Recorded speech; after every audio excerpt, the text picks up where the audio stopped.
আমরা নিজেরাই বিদ্যুৎ জ্বালানি বিভিন্ন সেক্টর নিয়ে আমাদের অনেক বেশি ব্যয় বহন করতে হচ্ছে। সেই ক্ষেত্রে আমরা একটি ম্যাচকে উপলক্ষ করে সরকারের পক্ষ থেকে এই ধরনের ব্যয় করার মতো মানসিকতা বা এই ধরনের কোনো উপলক্ষ এই মুহূর্তে আমাদের ভিতরে নেই। বাংলাদেশ ফুটবল ফেডারেশনের যে সভাপতি তাবিদ আউয়ালের সাথে কথা হয়েছে, আমরা ওই প্রাথমিক আলোচনাটুকুই করেছি, বাট এখানে কতটুকু ব্যয় ভার বহন করতে হবে, আনুষঙ্গিক যে বিষয়গুলো রয়েছে সেগুলো নিয়ে এখনও খোলামেলা কোনো ডিসকাশন হয়নি। সো ডিসকাশন না হওয়ার আগে এই মুহূর্তে কিছু বলা যাচ্ছে না। ডিসকাশন হলে দেন আমরা চেষ্টা করব কিভাবে এটাকে যাতে বাস্তবায়ন করা যায়। আমি যারা সাধারণ সম্পাদক হিসেবে নিজেদেরকে ইতিমধ্যে কমিটিতে আছেন এবং তারা নিজেরাই কোচ হিসেবে যাচ্ছেন এবং তাদেরকে কিন্তু আমি ওয়ার্নিং দিয়েছি, সতর্ক করেছি যে ভবিষ্যতে আমরা এই ধরনের কোনো সুযোগ আপনাদেরকে দিব না। যেহেতু এশিয়ান গেমসের মতো জায়গা, যেহেতু এখানে অ্যাক্রেডিটেশন কার্ডের একটি বিষয় রয়েছে, তো যেহেতু তারা দিয়ে ফেলেছে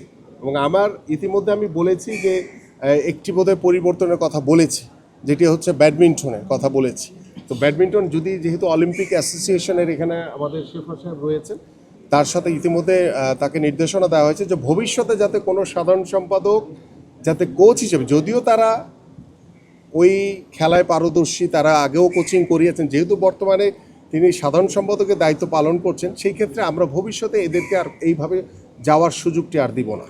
একটা বিষয় যদি একটু ব্রাজিল প্রসঙ্গে প্রশ্নের উত্তর দিই, এই মুহূর্তে আমরা সরকারের পক্ষ থেকে এই ধরনের যে অর্থ ব্যয় করে, যেহেতু আমরা নিজেরাই, আপনারা জানেন যে বিদ্যুৎ জ্বালানি বিভিন্ন সেক্টর নিয়ে আমাদের অনেক বেশি ব্যয় বহন করতে হচ্ছে, সেই ক্ষেত্রে আমরা একটি ম্যাচকে উপলক্ষ করে সরকারের পক্ষ থেকে এই ধরনের ব্যয় করার মতো মানসিকতা বা এই ধরনের কোনো উপলক্ষ এই মুহূর্তে আমাদের ভিতরে নেই। সো আমরা বাফুফে যেহেতু কথা বলেছে, বাফুফের সভাপতির সাথে কথা হয়েছে, তারা যদি বিভিন্ন সাইড থেকে যদি স্পন্সরশিপ এনে যদি সেটাকে পরিপূর্ণতা দিতে পারে, তাহলে হয়তো আমরা আমাদের পক্ষ থেকে, সরকারের পক্ষ থেকে সার্বিক সহযোগিতা করব।